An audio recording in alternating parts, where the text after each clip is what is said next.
അപ്പോൾ ഈ പത്മഭൂഷണൊക്കെ ഇത്രയേ ഉള്ളൂ വില. മികച്ച രീതിയിൽ വർഗീയത പറഞ്ഞതിന് ശ്രീമാൻ വെള്ളാപ്പള്ളിക്ക് ഞങ്ങൾ കേന്ദ്ര സർക്കാർ കൊടുക്കുന്നു പത്മഭൂഷൺ.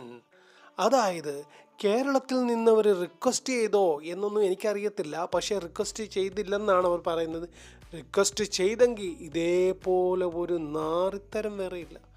കാരണം ഇതുപോലെ ഹിന്ദുവിനെയും മുസ്ലിമിനെയും തമ്മിൽ തല്ലിക്കാൻ വേണ്ടി ഇതുപോലെ വാക്കുകൾ പറഞ്ഞ ഒരു വ്യക്തിക്ക് കൊടുക്കുകയാണെന്നുണ്ടെങ്കിൽ ഇതിനൊക്കെ എന്ത് വിലയാണ്?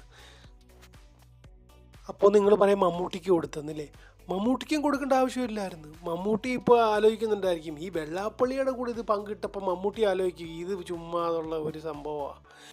ഇത് കറക്റ്റ് കൊടുക്കേണ്ടത് സന്തോഷ് ജോർജ് കുളങ്ങരയ്ക്കാണ്. കാരണം ഒരുപാട് ചെറുപ്പക്കാരിലും മനുഷ്യരിൽ വിദേശത്ത് പോകണമെന്നും ലോകം കാണാനുമുള്ള ത്വരയും ജനങ്ങൾക്ക് ഉപകാരപ്രദമായിരുന്നു.